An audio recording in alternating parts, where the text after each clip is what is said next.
Bem-vindos a essa live, esse webinar aqui, que é mais um webinar da série Disrupção em Direito da B2L, da Associação Brasileira de Lautex e Legaltex.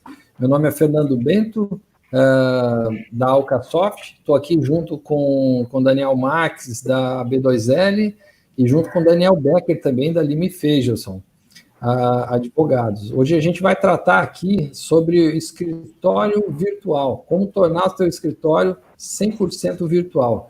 Essa que é a ideia da nossa conversa aqui. E antes de entrar no assunto, como, enfim, tem um pessoal nos assistindo ao vivo, isso deve ser gravado, deve ser assistido depois por uma série de públicos diferentes, enfim, diferentes tipos de escritório. A ideia é apresentar um pouco enfim, da B2L, Lima Feijelson, um pouquinho da Alcasoft. Daniel Marques, quer começar apresentando aí a B2L para quem nos assiste? Claro, claro.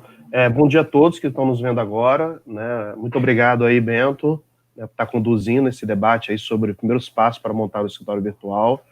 Muito obrigado, Becker, também, por ter dedicado um pouco do seu tempo. A gente sabe aí como é que é a loucura da sua vida, né? Entre palestras, livros, trabalho, aulas, né? Então, muito obrigado mesmo aí por dedicar um pouco de tempo aí conosco para a gente poder discutir esse tema que é tão importante. A B2L, a Associação Brasileira de Lautex e Legaltex, nós começamos em 2017, tá bom? Então a B2L ela é recente, ela tem apenas 3 anos, com 20 empresas de tecnologia jurídica, que são as Lautex e Legaltex, são empresas de tecnologia jurídica. E atualmente na B2L nós temos mais de 500 associados, né? São 225 empresas de tecnologia jurídica, Lautex e Legaltex. Nós temos aí uns 50 escritórios também que fazem parte, né, da B2L, 10 prestadores de serviço, empresas também, departamento jurídico das empresas, então Klabin, Suzano, Amil e outras empresas também fazem parte do nosso movimento, né? E além disso, 250 autônomos. Aí o pessoal se pergunta assim, poxa, a Associação Brasileira de Lautec e Legaltec, né, por que tem escritório, por que também tem departamento, por que tem autônomo? E a resposta é muito simples, por causa do nosso propósito, né? O propósito da B2L é conectar todo o universo jurídico a essa nova realidade exponencial que nós vivemos. Então, se nós queremos, e nós acreditamos que a união entre o direito e novas tecnologias vai beneficiar a sociedade e a justiça. Então, se a gente quer fazer realmente uma transformação do direito, a gente percebeu desde o início que sozinho não conseguiríamos, era necessário unir realmente todo o universo jurídico. Então, por isso que na B2L nós temos diversos segmentos, né? Nós temos as Lautex e Legaltex, que é a espinha dorsal, que traz a tecnologia, que traz essa nova mentalidade, que traz uma nova gestão, mas é necessária essa comunhão entre todos os agentes do direito para que a gente possa realmente avançar e transformar. Então, basicamente, a B2L é isso, né? Uma associação, né, de pessoas apaixonadas por direito e novas tecnologias que querem transformar a sociedade e a justiça. Bacana, bacana, legal, Daniel.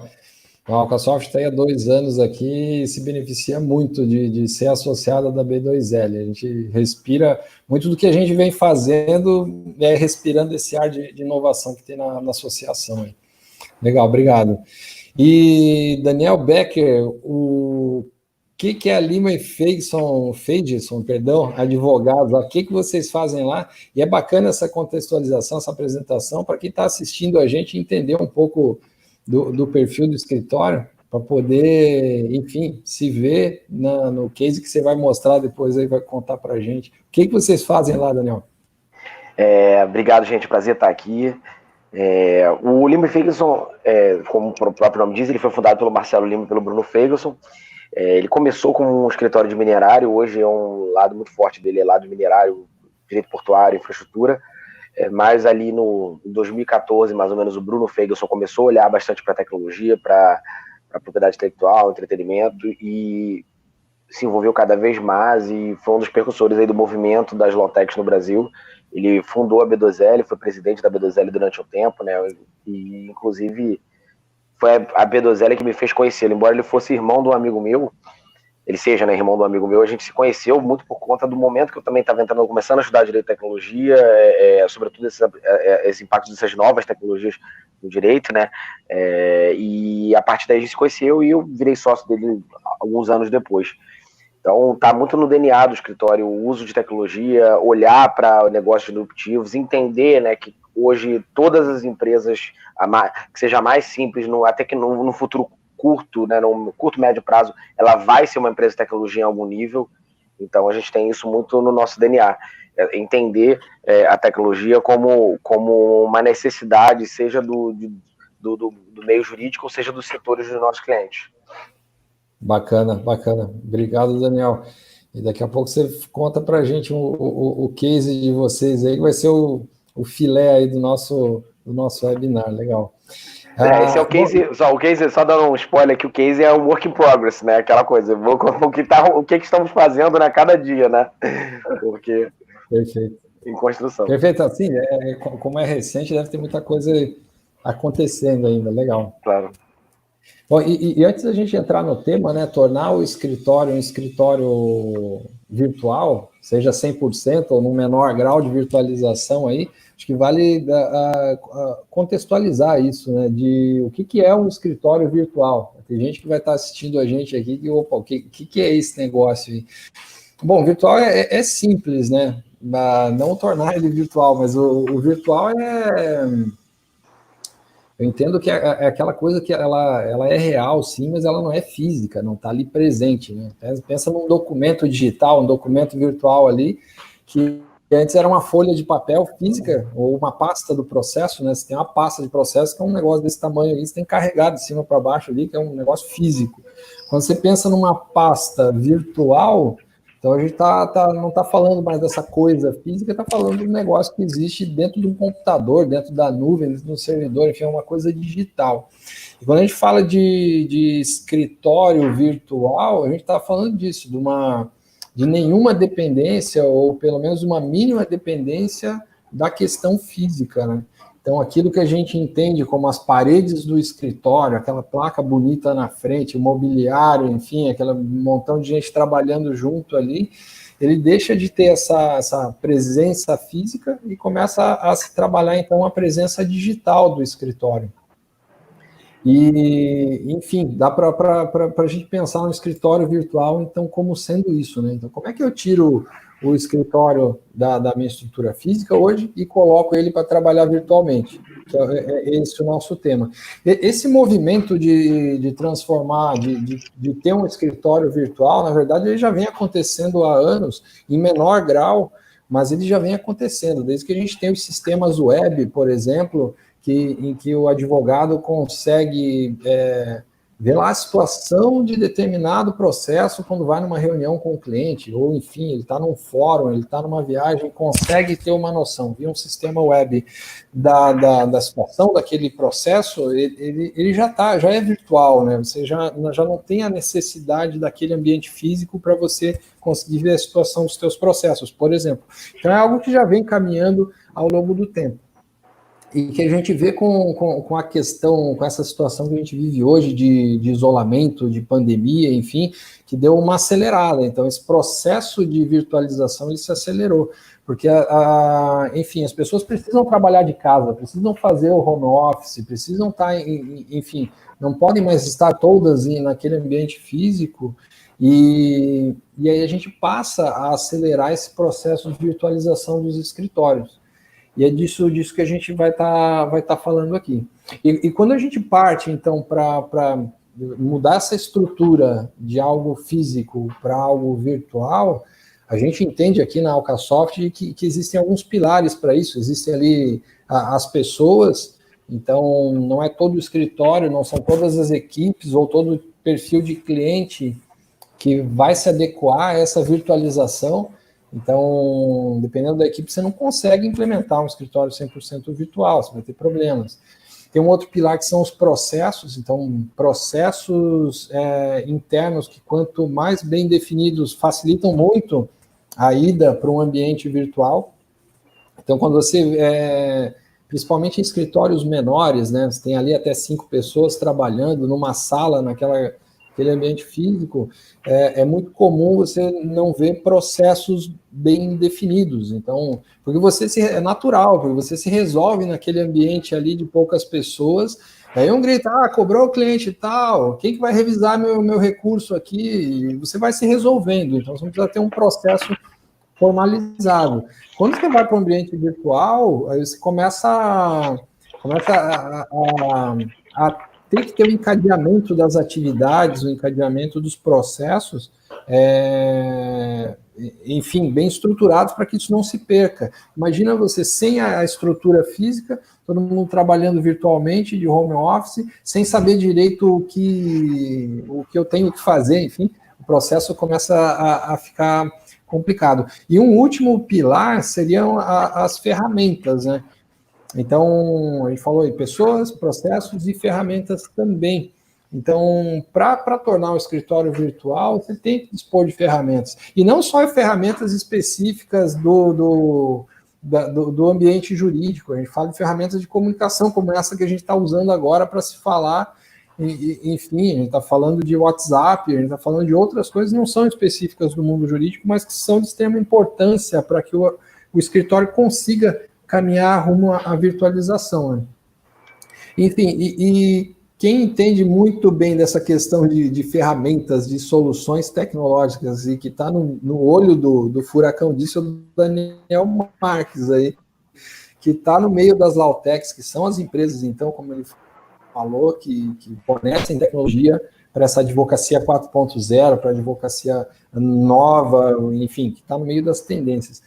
Daniel, você consegue passar para a gente o que tem de tendência hoje no mercado, ligado diretamente ou não com a virtualização, mas um panorama geral do que tem de novo, para aquele advogado que está alheio ainda às novidades, às tendências tecnológicas, mas que está vendo, ou melhor, que não está vendo muita coisa que está acontecendo de inovação. Uhum. O que você pode trazer para a gente de tendências, de pontos fortes que um advogado hoje ele precisa ter um olhar? Não, beleza, ótimo, Bento. Eu acho que é muito importante contextualizar as pessoas que estão nos vendo, né? Estamos no YouTube, no Facebook da B2L, também no Instagram. Uma coisa que você comentou e que faz muito sentido é o seguinte: existe uma confusão muito grande entre inovação jurídica, tá? O que seria inovação jurídica? E as pessoas pensam que inovação jurídica é simplesmente contratar um software, um aplicativo para o teu escritório. É colocá-lo lá, apertar um botão e no passe de mágica todos os problemas se resolverem. Claro, se você é um escritório pequeno ou autônomo e o seu grau de complexidade de problemas é muito pequeno, a velocidade com qual você vai resolvê-los ou o software que você vai utilizar vai ajudar. Mas quando a gente fala de inovação jurídica, a gente tem que ter em conta um tripé. E que tripé é esse? Como você comentou, pessoas que estão relacionadas à cultura, tá bom? Gestão que está relacionada a processos, não o processo judicial, tá bom? Mas processo e tecnologia. Esse tripé tem que andar em conjunto. E esse tripé tem que estar focado numa cultura 4.0, num tipo de gestão 4.0 e no tipo de tecnologia 4.0. E aí não adianta nada implementar uma tecnologia se minha cultura não está modificada, se meus processos não estão modificados. Então, os três têm que caminhar, dependendo da situação do teu escritório, do teu departamento, em conjunto. Senão, muitas vezes, você fracassa na hora de implementar a tecnologia. E aí tem várias dicas, eu não vou falar agora, de repente lá para o meio da live a gente pode estar comentando aí, se fizer sentido, alguém perguntar, a gente pode estar ajudando a implementar e inovar dentro do escritório. O próprio Daniel também vai estar falando como eles estão fazendo isso. E aí também, um outro contexto que é importante, a gente está numa série de lives que vamos estar realizando na B2L, né, uma por semana, às vezes 2 ou 3, que é sobre série de disrupção e direito. A gente já teve, há 2 semanas atrás, o futuro da educação jurídica com a Marina Pfefferbauer, né, da FGV. Ela acabou de lançar um livro de metodologias ativas relacionado ao direito. Hoje nós estamos falando sobre o futuro, o futuro dos escritórios. O que vai acontecer com os escritórios daqui 5, 6, 7, 10 anos? O que os escritórios já estão fazendo diante, né, da pandemia, acelerando um pouco esse futuro? Quando a gente fala de tecnologia jurídica, a gente, geralmente, como é que a gente parte? A gente parte o seguinte: eu vejo uma Lautec e aí quero implementar. Né? Todos os dias na B2L chegam questionários falando o seguinte: eu quero uma inteligência artificial no meu escritório. Tá bom? Uhum. E aí, quando o pessoal do atendimento pergunta, né, para que você quer? Aí as pessoas falam, não sei, né, mas todo mundo está usando. Então, assim, a primeira coisa que você, do seu escritório, você que é advogado, que está nos vendo agora, ou nos ouvindo, qual é o teu problema? Ok? Qual é a tua dor?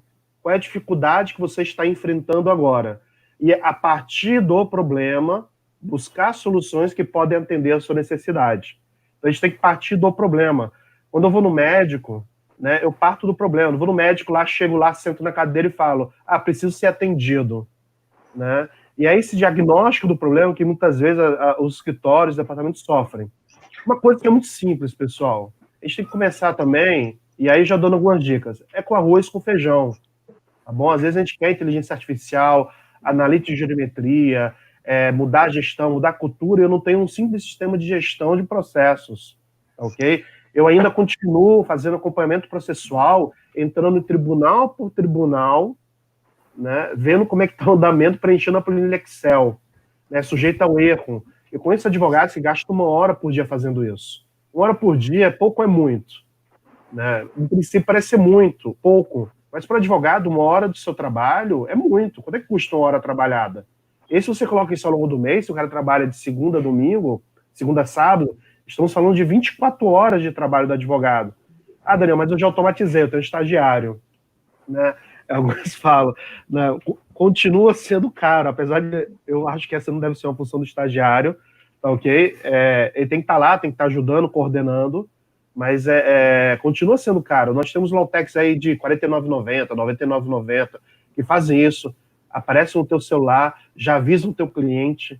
Então, assim, você já tem até uma mudança também do modo que você se relaciona com o seu cliente. Então, é muito importante começar com o sistema de gestão. Nós temos lá na B2L, e aí eu vou falar um pouco das categorias que nós temos, né, do nosso universo, para vocês entenderem. Nós temos o sistema de gestão, onde temos mais Lautex. Nós temos os recortes jurídicos, que foi praticamente aí onde começaram as Lautex e Legaltex, há 20, 30 anos atrás. O recorte era feito de papel, começaram a escanear e enviar por e-mail. Esse era o grande avanço tecnológico. Nós temos um associado nosso, que, só para você ver como é que era perrengue, ele, além de vender o serviço jurídico, ele vendia o sistema de instalação de modem, porque os escritórios não tinham modem, não tinha internet, não tinha cabo. Então, se ele quisesse vender o serviço jurídico, ele tinha que vender junto a instalação da internet no escritório, né? Porque ainda era de escada, muitas vezes, né? Então, aí começam os recortes. Aí você pode fazer todo esse acompanhamento, todo online, né? Que é o acompanhamento processual, tá bom? E já avançou muito. Você tem os RPs, que faz toda a gestão do processo. Você tem os Lautex e Legaltex de ODA, que é Online Dispute Resolution, são as empresas de conciliação e mediação online, tá bom? Então você pode, nos seus escritórios, fechar parcerias com essas empresas e oferecer para os seus clientes. É muito mais rápido, é muito mais barato, tá ok? E tem se mostrado muito mais eficaz. Um exemplo muito simples é do próprio governo, né, do governo que tem o consumidor.gov, onde o índice de resolução de conflitos, fazendo o básico do básico, da mediação e da conciliação, na verdade, só coloca os dois lá para conversarem, é de 80%, tá bom? Então, você tem as Lautex e Legaltex de analítica e geometria, né, que são as Lautex que pegam os dados dos tribunais, tá bom? E aí faz estrutura esses dados para que gere informação. E a partir dessa informação, você tem uma visão estratégica, tanto do seu próprio escritório, o seu departamento, quanto do que você pode estar fazendo no futuro. Tá ok? Você tem as Lautex de tributário, então nós temos 2 ou 3 Lautex aí nossas que são focadas em análise de geometria de tributário. Né? Se existe uma coisa que é complexa no Brasil, né, é o sistema tributário. E aí tem robôs de automação que tiram dúvidas. Né? Então, se você tem um departamento grande, que tem muitas pessoas que estão lá tirando dúvidas sobre a mesma coisa, e aí você não tem uma gestão do conhecimento, através dessas plataformas, você consegue embedar nela todo esse conhecimento, né, e poder, assim, otimizar todo o seu time, colocar seu time para trabalhar em outras funções, muito mais estratégicas, tá bom? Você tem as Lautex também de rede de profissionais, então, quando você começa no seu escritório, na verdade, o seu escritório é o Brasil, né, então, de fato, eu acho que o escritório é o mundo, a gente já deveria estar pensando como é que vai ser o direito em Marte, quem que vai tomar conta disso, né, porque mais cedo ou mais tarde vamos chegar lá. Então, sim. O que mais Lautex a gente pode estar falando? Lautex também de parte de real estate tech, parte do mercado, seja de imobiliário, seja também dos cartórios. Então, Lautex que em 24 horas, 48 horas, traz os documentos dos cartórios do Brasil inteiro, faz leitura de matrícula imobiliária utilizando inteligência artificial. Nós temos as EdTechs, que são os Lautex voltados à parte educacional, e aí conecta muito com aquela parte que é de cultura e também de conhecimento de gestão. Só na B2L nós já tivemos mais de 1.000 cursos, eventos e atividades, né, com desconto para associado, que essas edtechs organizaram, okay, no Brasil todo ao longo desses 3 anos. Então, ninguém tem desculpa para não conhecer o que está acontecendo. Só que a realidade é completamente outra. E aí, com isso, eu vou concluindo para passar a palavra também para o Daniel, para você, Bento, como você bem entender. Nós fizemos um estudo com o César, tá bom? Onde 650 escritórios participaram. E aí fizemos a pergunta, você utiliza alguma Lawtech, Legaltech, algum sistema de automação, tá bom? Não contando o Jus Brasil, porque todo mundo entra no Jus Brasil, é associado à B2L, ou sistemas de recorte, porque todo mundo utiliza. São poucos escritórios que ainda utilizam o papel.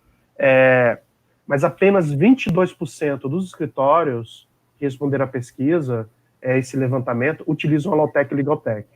E aí, quando você vai para os escritórios, são os escritórios unipessoais, eu nem sabia que existia essa figura, existe agora a figura do escritório unipessoal, de apenas um advogado, apenas 11% utiliza.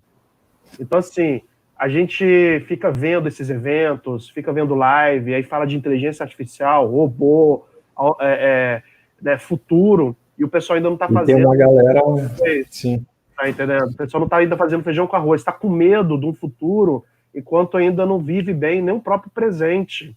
E assim, existe um falso paradigma que Lawtech é caro. Isso era verdade há 15 ou 20 anos atrás, quando as Lawtechs e Legaltechs eram como software houses, que você tinha que fazer tudo muito customizado, desenhando para o escritório, e ainda temos Lawtechs nesse sentido. Só que até essas Lawtechs também, elas conseguiram criar uma metodologia ágil que já não fica caro você implementar.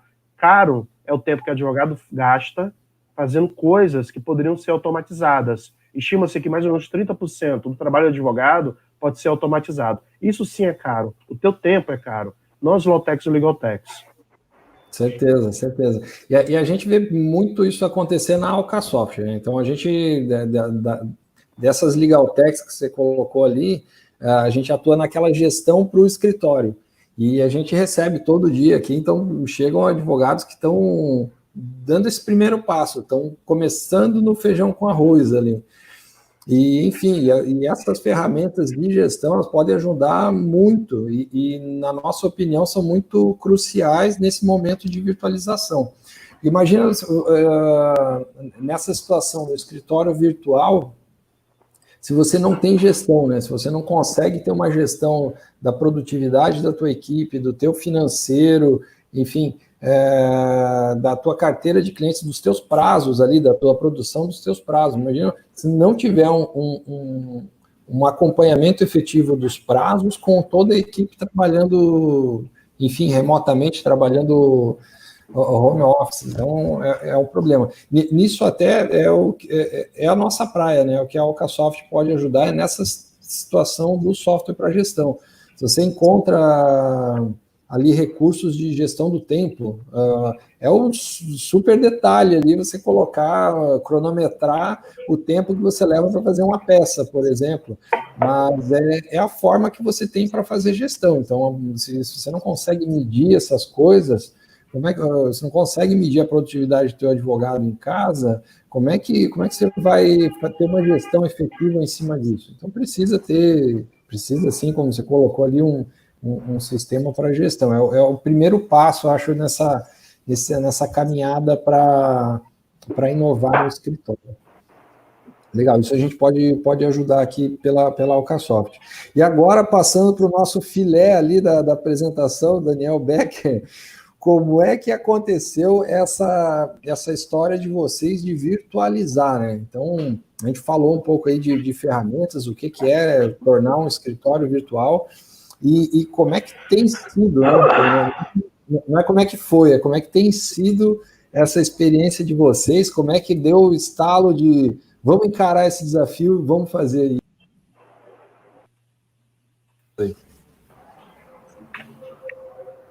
Deu uma falhada agora, mas tá. Estão me ouvindo direitinho? Tá de volta. Vamos lá. Acho que o Daniel começou a mexer aí, já começou a... Ele estava mexendo ali. Fez besteira. Não, é legal, fico feliz aí com esse título aí, esse epíteto de filé, mas na verdade, como você bem falou, aí é um work in progress, a gente está construindo ele. Tudo começou, obviamente, né, com a pandemia, a gente não imaginava que a gente ia demorar tanto tempo para voltar, né? Tem uma história engraçada que esse livro aqui, agora já está na minha casa, né? Que é o livro novo do Richard Susskind, é o Online Courts and the Future of Justice, que é o livro que ele lançou no ano passado, e esse livro estava lá no... Eu tinha deixado no Lima Ferguson quando a gente começou o isolamento, em março, né? E aí, assim, passou aquele isolamento que a gente achou... eu tinha deixado meu óculos de grau lá também, só que meu óculos para longe, né?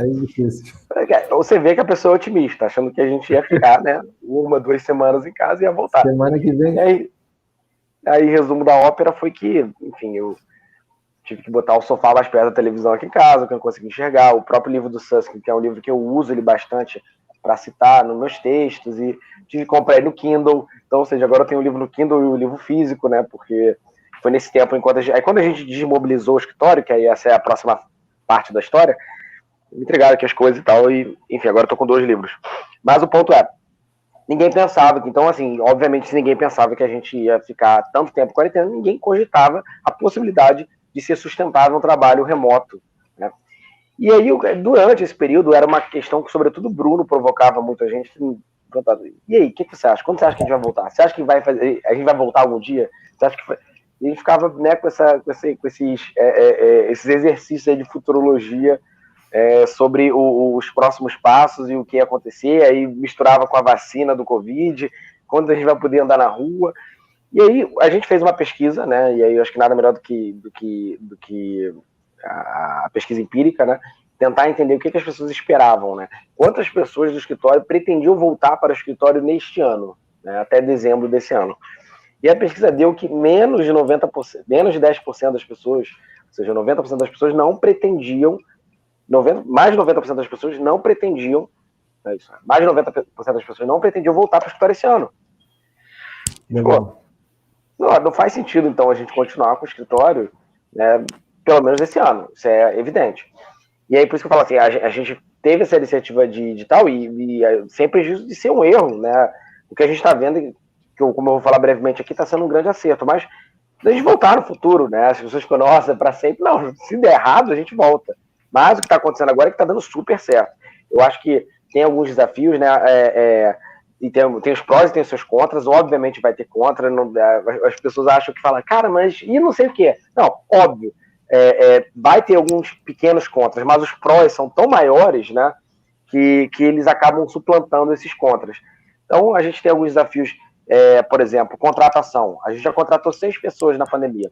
A contratação tem o contra, né, de você não olhar no olho da pessoa para contratá-la, né? Você fazer uma contratação remota, coisa que a gente achava meio esquisito antes. Mas hoje, de novo, a gente já fez 6 contratações, a gente vai fazer mais 4, ou seja, vai ter feito 10 contratações durante a pandemia. Estou falando da minha equipe só. Outras equipes também estão contratando. É um desafio gigantesco, assim, mas tem um lado bom. O lado bom é que a gente não precisa se restringir mais ao Rio de Janeiro ou a São Paulo para fazer contratação, né? E a gente sabe que tem tantos talentos nesse país, né? E essa digitalização do escritório, essa virtualização do escritório permite que a gente ultrapasse essas fronteiras realmente de um país continental como o Brasil. Tem um aspecto aí decorrente da contratação e desses novos funcionários e dos funcionários que já estão na estrutura virtual, né? É a manutenção da cultura, né? Acho que não adianta nada a gente ter uma pessoa, o cara que é o gênio, um cavalo trabalhando, enfim, super inteligente, mas não tem a cultura que é do nosso escritório. Talvez seja que uma das coisas que a gente mais preze seja a cultura, né? Justamente para a gente ter um posicionamento em determinado sentido, promover intensamente, assim, não abrir mão de diversidade, de inclusão, a gente ter realmente um modelo menos hierarquizado, e assim, sem problema nenhum, assim, sobretudo na forma de trabalhar, muita gente prefere uma estrutura tradicional, e assim, e a vida que segue, assim como na minha própria equipe, muita gente, eu tenho 2 equipes, a equipe de resolução de conflitos e a equipe de proteção de dados, sobretudo a equipe de resolução de conflitos, né, que a gente lida com contencioso, é esporte radical, então tem muita gente que é excelente, mas não deu para isso, então eu acho que da mesma coisa no escritório como o nosso, eu acho que essa cultura que ela tem que ser identificada previamente tem que ser mantenida ali durante o trabalho. E isso acaba sendo muitas vezes uma certa dificuldade, porque as pessoas perdem um pouco da interação social. Sobre a interação profissional, a gente nunca se reuniu tanto. Então, assim, hoje eu converso com todos os sócios de manhã, na verdade com todos os gestores, né, e aí inclui coordenadores das equipes, depois a gente conversa com os sócios, e todo dia a gente faz uma reunião das equipes. Então, assim, coisa que era impossível fazer no mundo físico, porque pelo menos 2 sócios estavam em São Paulo, ou 3, e todo mundo viajando o tempo todo, e quando chegava tinha alguém no fórum, tinha alguém ferrado com prazo. Então, acabou que agora, assim, a nossa reunião está acontecendo, a gente está com uma organização muito maior nesse ponto, né, de conseguir realmente passar. Então, assim, a cultura organizacional melhorou muito, muito. Legal. E além dessas... por aqui também foi o mesmo exemplo. As equipes que não se reuniam todo dia passaram a se reunir todo dia. Legal. Tá, e uma pergunta, Becker.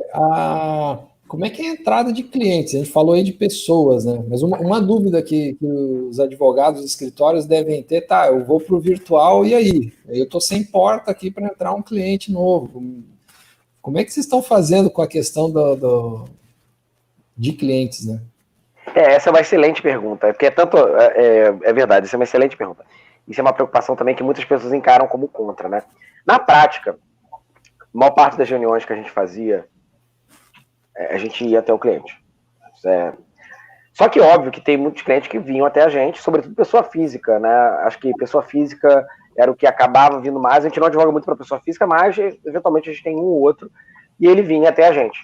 E no que ele vinha até a gente, acho que uma questão interessante é que agora é impossível de você ter esse encontro. Ninguém vai se encontrar, né? Está dando super certo a gente fazer as reuniões por vídeo. Talvez no novo normal, aí no futuro, a gente possa ter, e aí é uma coisa que a gente estuda, que é abrir uma ideia de um espaço-conceito, assim, né? Que a gente possa receber. Não vai ter, sei lá, 50 pessoas que trabalham com a gente nesse espaço, mas eventualmente uma equipe vai querer se encontrar presencialmente, ela vai lá e se encontra presencialmente, ou todas as equipes, enfim, só para bater um papo, mas não como estação de trabalho, né? Assim, todo mundo lá o dia inteiro. Então, essa é uma coisa que a gente cogita, talvez, para o futuro, né? Para receber, de repente, determinados clientes, um espaço conceito no Rio e São Paulo. Mas, de novo, a gente vai depender do aprendizado. Eu acho que, na medida que isso voltar a ser uma possibilidade, a gente vai pensar nisso. Legal. E a captação desse cliente novo, né?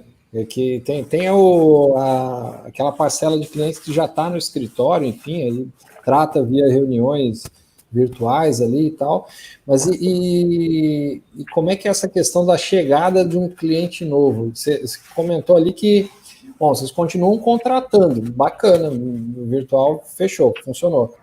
Mas e para o cliente novo, né? Tem entrado clientes novos nessa situação do escritório virtual? Tem. Porque hoje, assim, né, o congresso, né, os eventos, assim, acho que continua do vapor. Hoje a gente é uma prova, né, aqui a gente está aqui, mas as pessoas que estão nos assistindo poderiam estar fazendo negócio, fazendo contatos, né, na hora do coffee break, se a gente estivesse no mundo físico. Hoje, se a gente tivesse um coffee break aqui, a gente não vai ter, mas se a gente tivesse coffee break aqui, as pessoas iam estar interagindo. E aí, se a gente tivesse um coffee break aqui nesse evento aqui virtual, ninguém vai interagir. O pessoal vai interagir no site, não vai fazer no site, no chat, não vai interagir no chat. Então, essa é uma questão que implica até numa ressignificação de eventos, às vezes, muito grandes, né? Como é que a gente vai fazer eles virtualmente? Grande parte deles, e muitas vezes o valor que você despendia num congresso de um dia inteiro, num congresso de 3 dias, ele implicava, né, no que você ia conseguir, como é o nome? Que você conseguir depois transformar, né? É um retorno, exatamente, que você conseguir transformar em receita, em clientela, enfim. E para o mundo virtual hoje, a verdade é que o campo de batalha, né, dos advogados, esse mercado que a gente tem aí, que é super competitivo, são as redes sociais, não tem jeito. Perfeito. Esse é o campo de presença batalha. digital ali, né? Legal. Assim, quem não está ali simplesmente não existe no mundo virtual, no mundo, né, hoje, né? Nem no mundo virtual. No mundo pandêmico, quem não está ali na rede social não existe. Então, a gente tem um lado de captação muito orgânica também, né? Muita gente vem até a gente e com os problemas mais loucos possíveis envolvendo tecnologia, justamente por conta desse nosso posicionamento envolvendo regulação. Então, a gente tem umas coisas bastante arrojadas que as pessoas acabam procurando a gente. E outras, assim, que não são questões tão arrojadas assim, a gente mantém o contato com as pessoas que a gente já conhecia e usando a própria ferramenta para chamar para um café, igual a gente faria, na verdade, no mundo normal. Só que a gente chamaria para o almoço, chamaria, né, para um café presencial, aqui a gente chama um café virtual, fazer uma call, conversar, tentar entender sinergia, até mesmo para continuar conhecendo gente, né? É sempre bom conhecer gente. Massa. E assim, Becker, do que vocês passaram até agora, assim, o que foi perrengue, assim, o que ainda é um perrengue? Teve algum entrave, assim, ou demorou para resolver, ou ainda não conseguiram resolver? Alguma coisa que pega, assim, para quem está assistindo a gente ficar esperto? Assim, eu acho que tem uma coisa que a gente resolveu muito rápido, mas acho que tem um lado operacional, né, da logística. Por exemplo, a gente comprou computadores para essas pessoas novas, né, a entrega desses computadores e a formatação. Então é interessante ter esse desenho, né, que a gente foi desenhando na medida que, mas eu acho que seria um plano legal. Acho que a logística de objetos do mundo físico são importantes. Então a gente tem essa estrutura, né, a gente conta também com entregadores, contou com entregadores, mas toda essa logística de pegar o computador e ir para o nosso profissional de tecnologia para ele formatar o computador, enfim, fazer lá, né, o que tem que ser feito para a gente poder entregar o computador para a pessoa. Então, esse é fundamental. Você está no virtual, mas você ainda tem que ter o suporte logístico do mundo físico. Né? Massa. E de positivo ali, dá para entender, você falou ali que 90% estava com essa ideia de se manter home office por um tempão, e aí uma vez que o escritório está virtual, o clima, inclusive, deve ter melhorado, né? Porque... Pois é, assim, até o Bruno me ficava perguntando assim, eu falei, quanto você acha que o tempo vai demorar? Aí eu falei, será que se eu começar a reabrir agora, na época ele tinha falado, acho que um mês antes da gente decidir, você vai? Eu falei, não vou. O cara tá vendo, ninguém quer ir. Aí a gente fez a pesquisa, né? Porque de fato, ninguém queria ir. Assim, eu não continuaria agora não querendo ir. Tem muita gente que tá indo pro escritório. Assim, eu não acho que o risco diminuiu, né? De contágio, né? A gente tá vendo os Estados Unidos, a gente viu a China, de certa forma, a Nova Zelândia. Pode ser que o surto ele volta, né? Um pouco mais brando, mas assim, ele volta. Então, assim, eu tô num momento que, se eu não tenho necessidade de estar na rua, né? Perfeito. Então, acho que, assim, obviamente é uma visão de cada um. Tem gente que, tá indo ali, né, pegar um ar, dar uma caminhada, mas eu digo, e a gente ir pro escritório, todo mundo ficar se encontrando, eu acho que é um risco desnecessário. E acabou sendo essa opção. Agora, sem dúvida, a qualidade de vida, e eu acho que não só para as pessoas que moram em outro estado, que eu te falei, que a gente vai poder contratar, mas pessoas que moram aqui e dependiam, né, de trânsito, um estresse extra, né? Você tem que se locomover, óbvio que é muito legal essa parte do encontro presencial, mas quando ele vira, né, uma coisa específica para uma finalidade, seja para um happy hour, seja para um almoço, seja para debater algum tema presencial e criar aquela... Agora, todo dia, hoje as pessoas, elas com certeza vão olhar para aquela rotina antiga e falar, caramba, que saco, como é que eu fazia aquilo, né? E gastava aquele tempo no engarrafamento, aquele tempo no metrô. Perfeito. Não, eu fico pensando assim, só um último ponto, a gente fica brincando, porque como que, assim, seria possível hoje, né? Porque a gente já acorda, entra no computador e para de trabalhar 2 da manhã, né? Assim, não tem mais, não caberia aí nem o tempo de transporte de eu pegar meu carro aqui em Copacabana e ir para o centro do Rio. Não tem mais esse tempo na minha rotina, né? Não sei se também é porque a pandemia enlouqueceu as coisas, as pessoas estão mais velozes, né? Sobretudo nessa área de contencioso, né? A pandemia está gerando muito conflito, mas realmente a rotina não comportaria mais também um traslado diário e de volta para o escritório. Perfeito. Eu vinha conversando ali com o Daniel Marques antes da gente entrar ao vivo aqui, e é isso mesmo. No fim, a equipe acaba se tornando mais produtiva do que era presencial. Você trata, às vezes, 3 assuntos no chat ali rolando ao mesmo tempo, coisas que às vezes você ia demorar 1, 2 dias para resolver, porque esperar a agenda da pessoa e tal. Legal, legal. A gente está tendo uma experiência boa por aqui também. Daniel Marques, contribuir com alguma coisa, alguma pergunta ali para o Becker? Não, eu acho interessante, assim, quando você fez a pergunta relacionada a como conhecer novos clientes. O que me faz refletir é o seguinte, né? Existe um primeiro passo do futuro do escritório, que é a dimensão da digitalização, ou seja, eu trago para o mundo digital um conjunto de processos do meu escritório que são processos analógicos. Mas aí, acho que uma segunda dimensão é repensar o próprio escritório a partir de uma lógica digital. Né? Então, quando a captação do cliente é feita, né, captação entre aspas, porque o cliente passa em frente ao escritório, vê tua placa, esse é um tipo de modelo que já meio que condenado há muito tempo. Né? De repente, no interior, o cliente ainda entra no escritório. E aí você vê toda a questão do marketing digital, como ele é importante ser implementado nos escritórios para você gerar autoridade, ser conhecido, gerar notoriedade, as pessoas ir buscarem, né, tanto a pessoa física como as empresas. Como é importante você ter um posicionamento muito claro enquanto profissional. Né? Você é especialista em quê? Né? Especialista em tributário, tá, beleza, mas tributário o quê? Tributário da indústria, tributário federal, tributário agrícola. Então, assim, cada vez mais as pessoas se posicionando para poder também serem conhecidas pelo que faz. Então, assim, o que eu sinto no futuro dos escritórios não é apenas uma cópia do mundo analógico, mas um redesenho do próprio significado do escritório. Né? O escritório hoje, e que vai impactar no próprio significado do direito. Quando você vê as audiências online, eu fico me perguntando, e aí eu sei que é um tema bem polêmico, eu acho que ninguém tocou, vamos tocar aqui. Sinceramente, assim, a divisão territorial da advocacia, né?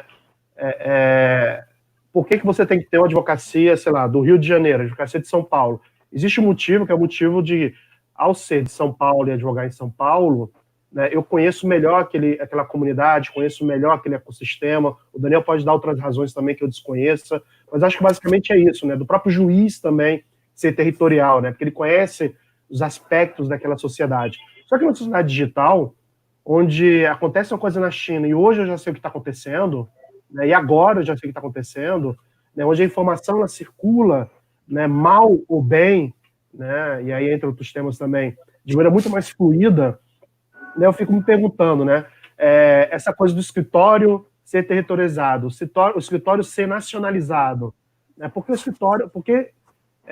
não romper as fronteiras físicas, já que o Vitório permite isso. E aí eu deixo aí a bola aí para vocês, o que vocês acham? Sim, sem dúvida. Você quebrando a parede, você entra no... Não é mais o escritório de Florianópolis ou do Brasil, é escritório virtual. Está em qualquer lugar do planeta, aí, certeza.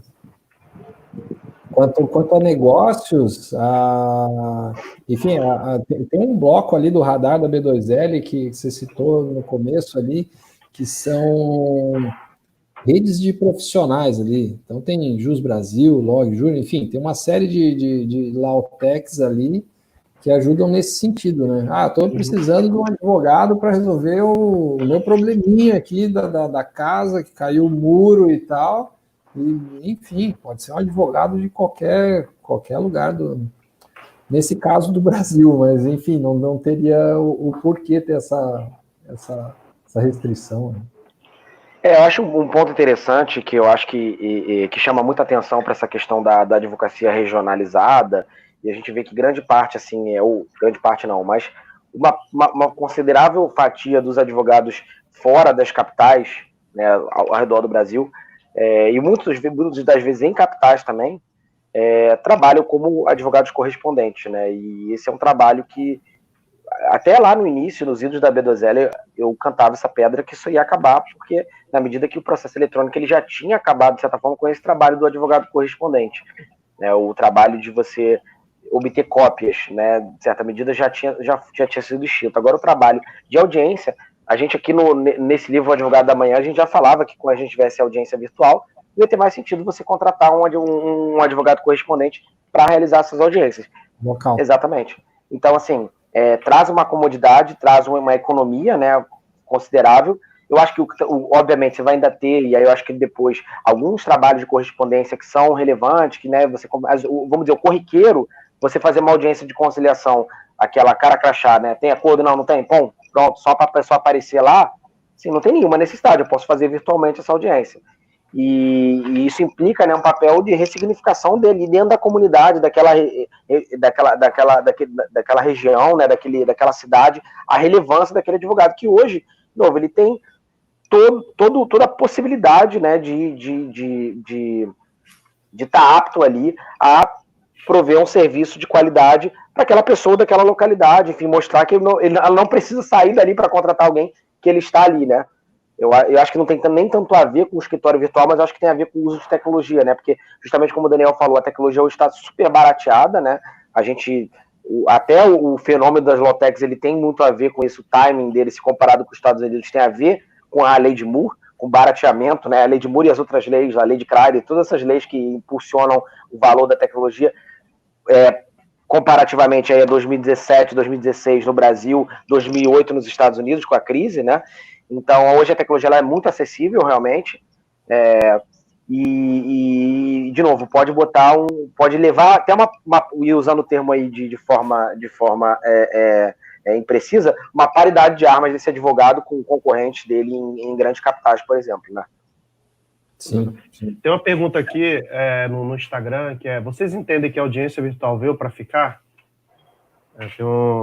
As audiências virtuais, vocês acham que vieram para ficar ou não? Opinião pessoal, bem pessoal, sim, não tem o porquê ter aquela estrutura, locomoção, o cara tem que se deslocar para uma audiência que ele podia estar sentado na casa dele. Então, eu acredito, sim, opinião bem pessoal mesmo, assim. Uhum. Inclusive, tem clientes que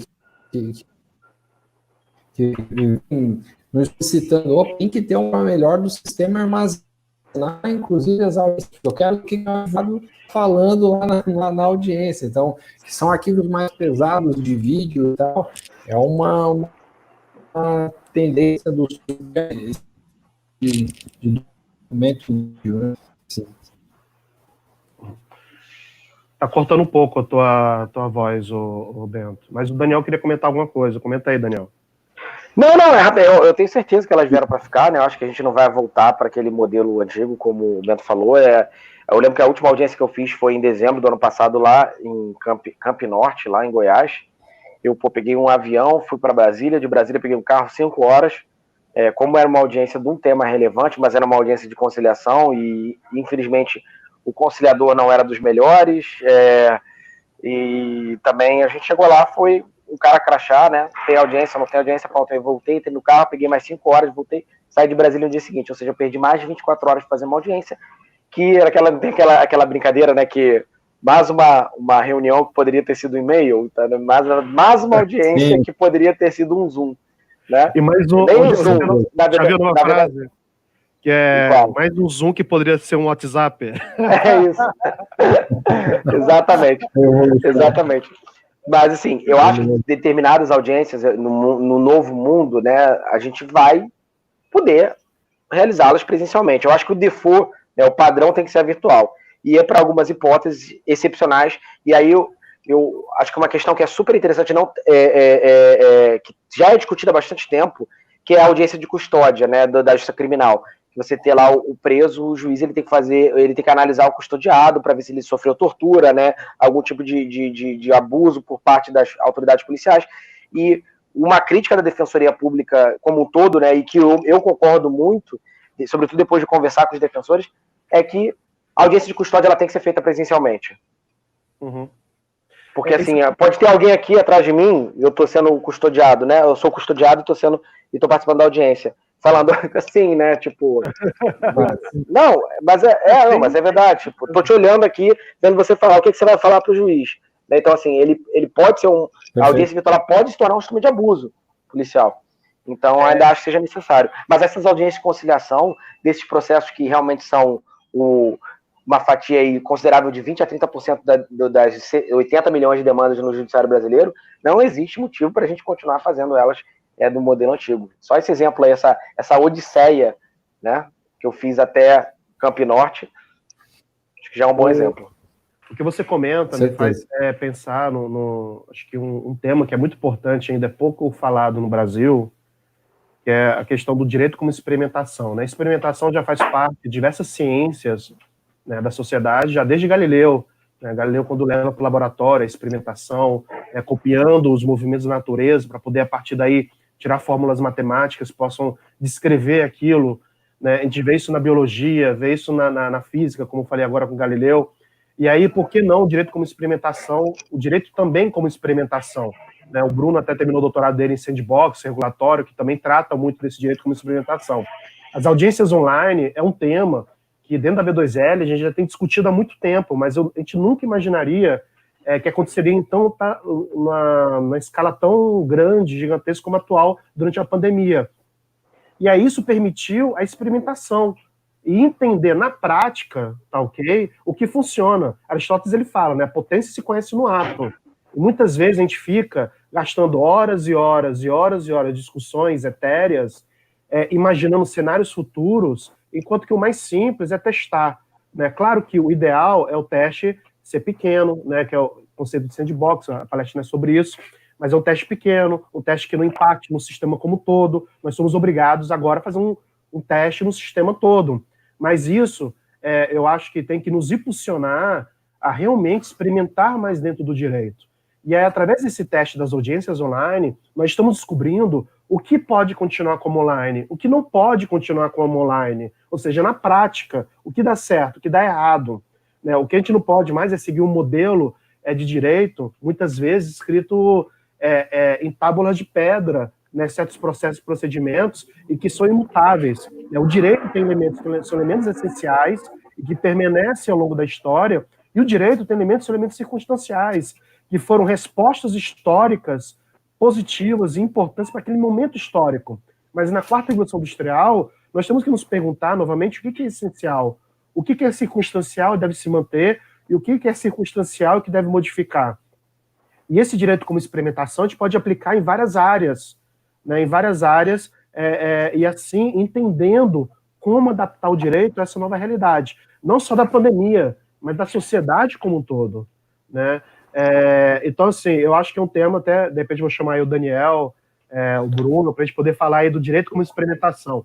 Eu até soltei lá uma vez uma pergunta em várias pessoas aí, o Daniel respondeu, né, do que a gente poderia estar modificando, né, dentro do direito, pensando desde uma lógica tecnológica, né, e assim, experimentar.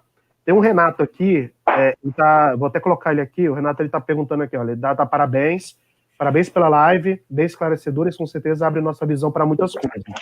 E legal, aí, pergunta, repete o nome dos livros, Daniel Becker, repete o nome dos livros que você comentou.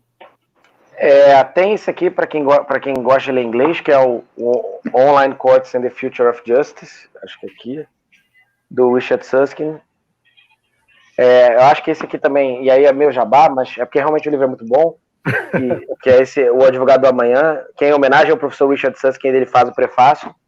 São dois livros bem legais, mas tem muitos outros também, depois quem quiser pode me buscar nas redes sociais aí, que a gente bate uma bola. Sobre essa questão da experimentação que você falou, Daniel, eu acho muito... foi você que falou? Foi o Bento? Quem foi que falou? Direito à experimentação. Não, que você falou, eu acho que esse é um ponto fundamental. Inclusive, esse é um texto que eu estou escrevendo sobre a importância da gente pensar no sandbox, né, do direito experimental no Poder Judiciário, na Justiça, porque a gente tem a impossibilidade de inovar, que não, né, por ser competência da União, a legislação sobre processo civil, e simplesmente, como você também adora aquele seu exemplo do Game of Thrones, eu até uso pra caramba, o que a gente fez com o processo eletrônico, o que ele é, na verdade, né? Ele nada mais é do que uma reprodução, e aí você faz a analogia do Game of Thrones. Quero fazer o livro Game of Thrones aqui, o filme sobre Game of Thrones. Em vez de você fazer uma série live action, você simplesmente filma o processo sendo folheado, né? Não existe nenhuma inovação no processo eletrônico. Ele é um processo físico só que digitalizado, você vai metido ele no scanner. E o próprio juizado especial civil, que ele nasceu, né, com a melhor das intenções possíveis, né, e boa intenção, o inferno tá cheio, e ele é uma grande tragédia na justiça brasileira, né, por vários motivos. Então, talvez repensar. Não adianta nada a gente agora tentar pensar o procedimento do juizado e mudar o prazo de tantos dias para tantos dias, enfim, tentar. A gente vai precisar imbuir na lógica jurídica o uso intensivo da tecnologia, né? Então, é necessária uma reforma legislativa, e para a gente não fazer uma reforma legislativa a nível Brasil, a gente poderia começar olhando para determinado setor, né? Enfim, é um assunto super interessante, porque ele implica em questões jurídicas e legislativas para permitir isso. Mas eu acho que é o caminho para a gente conseguir. Vamos testar, sei lá, em São Luís do Maranhão, umas audiências no modelo tal, um procedimento tal. Pô, deu super certo São Luís. Vamos expandir o Maranhão inteiro, vamos expandir para o Nordeste, vamos expandir para o Brasil. Então, isso permite que cada lugar vire um polo de inovação e isso possa, caso dê certo, repercutir para o Brasil inteiro. Legal, legal. Mas, de certo modo, não enquanto processo, mas de certo modo, por exemplo, o CNJ faz muito isso em adoção de tecnologia. Ele vê algo que funciona em Roraima, né? De fato, Roraima, onde tem muito o tribunal lá. Rondônia, isso. E Rondônia desenvolve muita tecnologia, e aí eles pegam, às vezes, de Rondônia, que funcionou bem, pegam do Ceará, pegam não sei o quê. Claro que isso, eu acho que tem que ser pensado não só adotando tecnologia, mas também no processo como um todo. Repensar o próprio direito a partir de uma lógica tecnológica, uma lógica digital, e não ser apenas uma cópia do analógico, que é o que vivemos. A Camila, Bento, não sei se eu posso... A Camila fez uma pergunta aqui, coloco? Pode, a gente fecha às 11 ali, né? Mas vamos lá, vamos acelerar. Não, aqui dá tempo ainda. Não, a gente pode estender até 11h20, um pouquinho aqui. Tá bom. Aqui, vou colocar aqui a Camila, imagino que é para o Daniel essa pergunta, mas acho que todo mundo pode responder. Você também, Bento, se quiser responder. O cliente está preparado para contratar um escritório virtual? Já podemos falar que, na visão do cliente, existe um grau de confiança nessa relação? Obrigado, Camila, pela pergunta. Daniel. Obrigado, Camila. Assim, essa pergunta, de novo, ela é muito subjetiva, né? Se o cliente ele vai confiar no escritório virtual, não vai confiar no escritório virtual. Eu não posso também chegar para ninguém e falar, confia em mim, trust me, né? Assim, não tem como...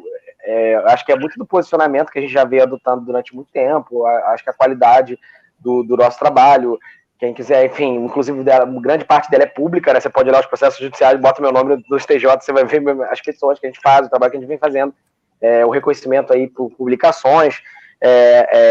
Mas realmente, eu acho que talvez uma pessoa mais conservadora, sobretudo, eu acho que no lado, quando a gente está falando de pessoa física, né? Foi até o exemplo que eu dei da necessidade, às vezes, da gente ter talvez um lugar para receber determinadas pessoas físicas, né? Porque a gente não vai na casa delas, então, e sobretudo alguém que advogue bastante para pessoa física, talvez seja um desafio um pouco maior, né? Tipo, eu tenho uma amiga que é advogada de família e ela teve que voltar para o escritório, ela está fazendo os atendimentos no escritório, lá de máscara, usando todos os cuidados e tal. Porque a advocacia de família é mais complexo, né? Você vai ter que receber a pessoa ali, né? Talvez a pessoa não quer nem falar aquele assunto na frente, né? Às vezes do cônjuge, da família, né? Enfim, tem as particularidades da área de direito de família. E de novo, vamos dizer, no direito empresarial, no direito corporativo, a lógica é um pouco diferente. Mas, de novo, a pergunta, Camila, embora seja muito boa, ela é bastante subjetiva também, né? Sim. Pode falar, Bento. Bem nessa questão de ter uma imagem já digital, virtual, enfim, porque da mesma forma que vai acontecer no virtual, confio ou não confio naquele escritório, acontece no presencial, né? Então, o cliente ele vai olhar para aquela, ou ele vai ter uma indicação e ele confia, sendo presencial ou virtual, enfim, acho que é isso. E se ele não conhece, ele vai procurar pesquisar alguma coisa, como você falou ali, né, Becker? Vai olhar que processos que esses advogados já atuaram e tal.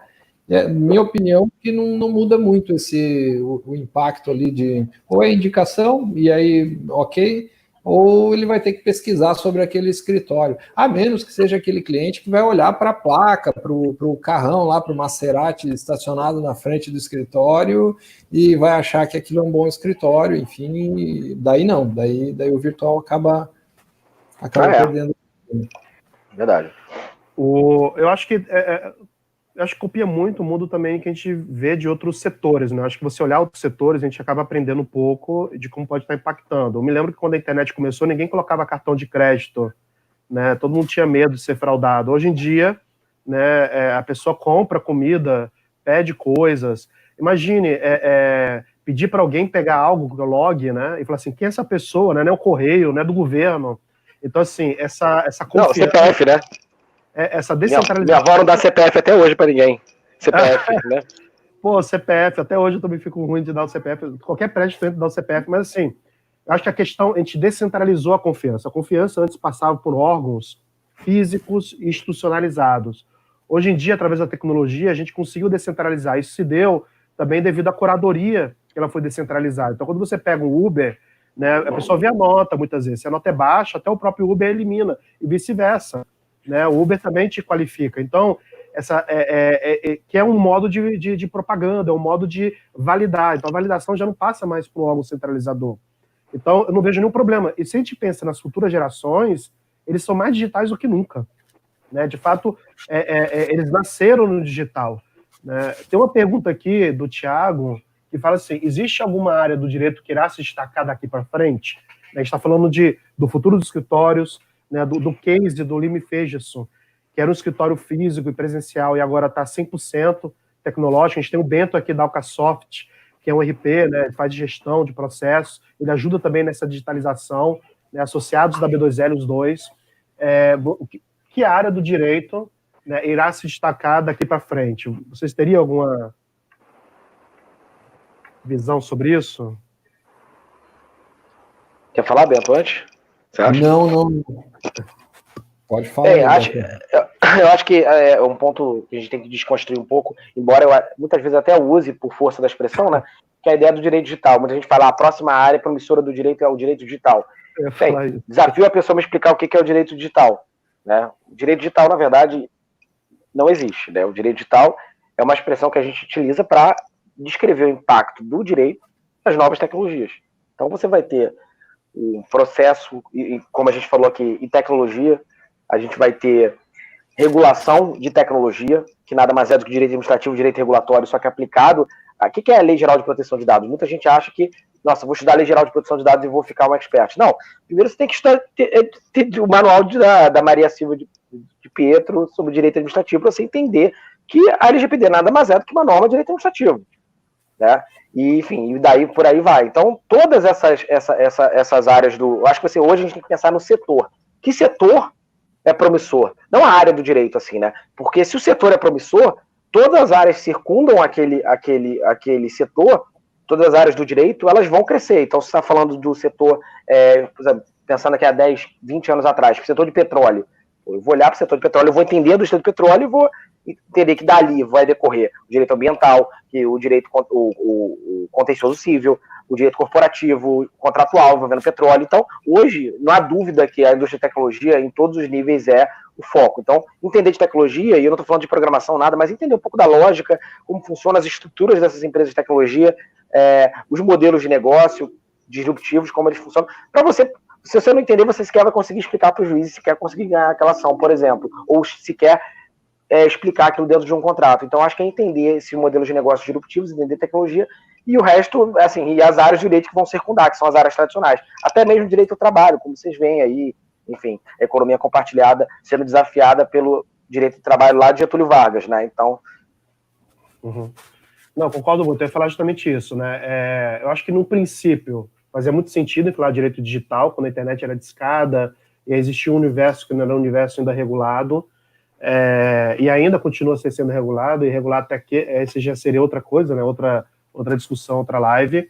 Mas o que eu observo é o seguinte, existe um filósofo chamado Luciano Floridi, tá, okay? Ele é um italiano radicado, ele mora e é professor em Oxford, que ele fala o seguinte, que já é errado a gente considerar o momento que a gente vive como offline e online, né, como se fossem dois mundos. E aí ele criou um termo, e aí criou até um manifesto com outros pensadores da Europa, que é o Manifesto On Life, né? Não é offline ou online, é os dois. Os dois é como se fossem misturados, não tem mais como separar um do outro. Imagine a gente viver, por exemplo, a gente já nasceu numa geração em que não conheceu um mundo sem eletricidade, ok? Em uma ou duas gerações, existirá um mundo em que não conhecia um mundo sem internet. Imagina a pandemia sem poder as pessoas se comunicarem. Então, assim, a internet ou as novas tecnologias, elas não são uma gaveta à parte, tá, ok? Que fica à parte no armário que é a sociedade. Na verdade, a tecnologia, as novas tecnologias, é a nova estrutura da sociedade, na qual a gente está fundada, tá, ok? Então não tem como ficar separando uma coisa da outra. Então essa coisa do direito digital, como se fosse uma matéria, é que nem quando a pessoa fala assim, eu quero ser direto na B2L, eu quero ser advogado especializado em startup. Meu amigo, direito comercial. Né? Se você não sabe bem direito comercial, direito empresarial, você não vai ser um bom advogado de direito para startup. Então o novo, ele não exclui o anterior, ok? Mas ele traz novas visões que são importantes de ter conta, tá bom? Seria isso. Eu acho que o pessoal está indo para o nosso final mesmo agora. Fica à vontade. Legal. Para finalizar, a gente tinha uma proposta dessa live aqui que era dar um passo a passo. Né? A gente falou bastante de tecnologia, de virtualização, a digitalização do escritório. E dá para a gente finalizar com algumas dicas aí. O Becker, que está vivendo na pele a questão do tornar o escritório virtual, o que você pode dar de dica começa por onde? Isso para aquele advogado. Eu acho que assim, outros escritórios que se tornaram virtuais aí posteriormente, nesse Inter, desde que a gente anunciou, acho que também tem outras lições, mas eu acho que para começar ouça os colaboradores. Não adianta nada todo mundo querer trabalhar no escritório, né, e aí você falar, gente, vamos virar virtuais. O pessoal já vai ficar, o escritório já vai ficar puto. Então, não adianta. A primeira coisa é ouvir os colaboradores. E aí, enfim, ouvido, eu acho que é o momento de sentar, conversar e entender essas expectativas. Porque, sei lá, metade do escritório quer virar virtual, metade não. Então vamos entender por que não, talvez desconstruir alguns preconceitos em relação ao modelo de home office ou modelo híbrido, que seja. Pós isso, e aí superada essa questão, caso o movimento seja para virar virtual, tanto a questão logística, como eu comentei, mas a infraestrutura também. A cadeira, computador, tudo que a pessoa teria no escritório, ela tem que ter na casa dela, né? O ambiente que ela tem que ter na casa dela. Eu acho que um outro ponto importante também é entender, passado isso, essa medição, né, de satisfação, e não é um work in progress também, né? Você dá a infraestrutura e você vê, cara, tá tudo bem, tá dando tudo certo. Então esse acompanhamento, né, essa segurança, até mesmo psicológica, do trabalho remoto, ela é importante ser acompanhada pelo gestor do escritório, né? Eu acho que esses são os primeiros passos. O resto a gente pode fazer uma live daqui a 6 meses e eu conto o que está acontecendo.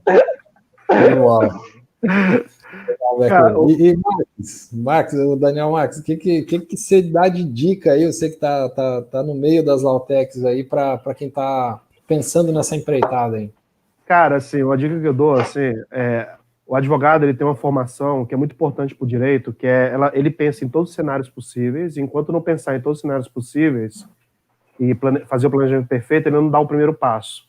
Isso é muito bom para o direito, eu acho que é importante. Só que quando a gente fala de inovação jurídica, né, a gente tem que trazer uma frase que é muito comum, já é jargão, já é batida no mundo das startups, que é feito melhor do que perfeito. Então, assim, planeje grande, tá, ok? Pode planejar grande, mas execute pequeno. E aí, se você é de um escritório, por exemplo, você não precisa ir do 0 a 100 do dia para a noite. Você pode, por exemplo, escolher uma área dentro do teu escritório para começar esse processo de digitalização. Então, sei lá, eu não tenho RP, começa contratando um RP. Eu quero contratos. Então, dentro de contratos, eu tenho vários clientes. Comece com um cliente dentro da área de contratos para automatizar os contratos. E aí, o que você faz com isso? Em vez de você passar 2 anos, né, para resolver todos os seus problemas, 100% dos seus problemas, você foca em resolver em um mês 1% dos seus problemas. E esse é o convite que eu faço. Foque, né, resolver 1% do teu problema. E o mais importante na inovação jurídica é a consistência. Então, nesse mês, você resolve 1%. No mês seguinte, você resolve 2. No outro mês, você resolve 3. E aí, quando você vê, em 2 anos, você conseguiu esse processo de transformação tecnológica. Então, muitas vezes, os escritórios e departamentos falham na inovação porque eles querem fazer tudo de uma vez. Direto acontece na B2L que eles querem fazer Demo Days. E aí eu falo assim, quais são os seus problemas? Eu quero conhecer as empresas que fazem tudo isso. E aí mandam 10, 15 problemas diferentes, que não tem nada a ver um com o outro. Eu falo, mas você já tem alguma experiência? Você tem um time? Você tem cultura? Você tem gestão? Não tem. Eu falo assim, então não vai dar certo.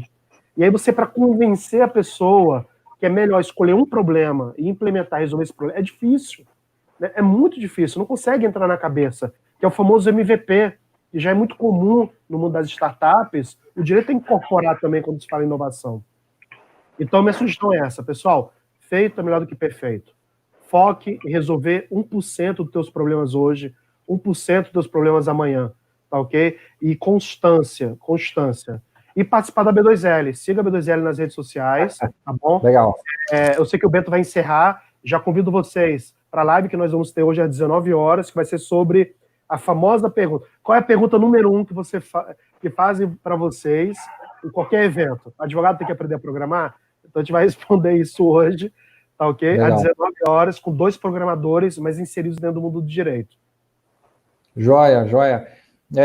Da minha parte aqui, em termos de dica, naqueles pilares de pessoa, processo e ferramentas, é isso que o Daniel colocou, testar aos poucos, ver qual é a principal dor e implementar, não deixar para resolver a coisa inteira de uma vez só, como o Daniel falou. Legal. Então tá bom, gente. Obrigado demais, Daniel Marques, Daniel Becker. Muito legal falar. É minha primeira live, tá? Tô animadão aqui, achei muito legal. Veterano, parece que tá um veterano já, porque tava em casa, literalmente em casa. João Soares. Obrigado a todo mundo que acompanhou a gente aí. Se quiserem conhecer mais da Alcasoft, do nosso software ali, que é o Lawyer Eleven, então, para apoiar nesse momento de ir para o ambiente virtual, a gente está à disposição, tá bom? Um grande abraço, pessoal. Até mais. Um abraço, gente. Tchau. Obrigado. Valeu. Tchau.